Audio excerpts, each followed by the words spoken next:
बिस्मिल्लाहिर्रहमानिर्रहीम। अस्सलाम वालेकुम व्यूअर्स, आज मैं लेके आई हूँ आपके लिए मज़ेदार इफ्तार की शान और हर घर में बनने वाली पापड़ी चाट की रेसिपी।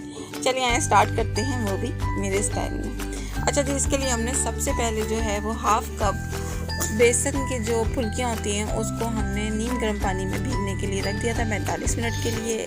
1 कप हमारे पास वाइट चने हैं, 1 कप आलू है इसे हमने बॉईल कर लिया, 1 कप हमारे पास दही है, घर का बना हुआ ताज़ा दही है। अच्छा जी, खट्टी मीठी जो है वो इमली की चटनी है और ये हमारे पास 1 टीस्पून नमक है, 2 टीस्पून हमारे पास चाट मसाला है, छोटा 1 प्याज है, 1 मोटी वाली हरी मिर्च है जिसे हमने बारीक बारीक कुतर लिया था, 1 टमाटर है और घर की बनी हुई पापड़ी है। अच्छा, हमने सबसे पहले, अगर मेरे चैनल पे न्यू है तो प्लीज़ सब्सक्राइब माय चैनल और साथ में जो बेल का आइकन है इसे प्रेस करना मत भूलिएगा। अच्छा, हम सब चीज़ों को पहले हम मिला लेंगे और ऐसे जो फुल्कियाँ हैं इसे भी हम पानी जो है ना इसका हम हाथ की मदद से दबा दबा के प्रेस करके इसे निकाल लेंगे। ये हम निचोड़ लेंगे अच्छी तरह से, निचोड़ के हमने इन सब चीज़ों को शेक मिला देना है। ठीक हो गया। अच्छा, तमाम चीज़ें हम इसमें मिक्सअप कर देंगे।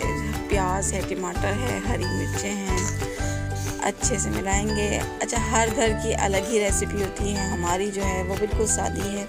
अच्छा, पहले दही को अच्छी तरह हमने फेंट लेना है। दही हमारा चूँकि गाढ़ा है, इसमें हम आधा कप पानी का ऐड कर रहे हैं। अब इसमें मैं ऐड कर रही हूँ 2 teaspoon chaat masala, 1 teaspoon salt और इसे अच्छे से इसके लम्ब सारे ख़त्म कर देंगे। और अब मैं इसे जो है वो ऐड कर दूँगी अपनी चाट में और बिल्कुल हल्के हाथों से हम इसे मिक्सअप करेंगे। ये बिल्कुल ही क्रीमी सी टेक्सचर वाली हमारी चाट तैयार है। अब इसमें ऐड करेंगे अपनी चटनी। ये बहुत मज़े की खट्टी मीठी चटनी है। अगर आपको इसकी रेसिपी चाहिए होगी तो आप कमेंट बॉक्स में मुझे ज़रूर बताइएगा। अच्छा जी, अब मैं इसमें पापड़ी ऐड कर रही हूँ। चाट हमारी रेडी है। अपनी दुआ में याद रखिएगा। अल्लाह हाफिज़।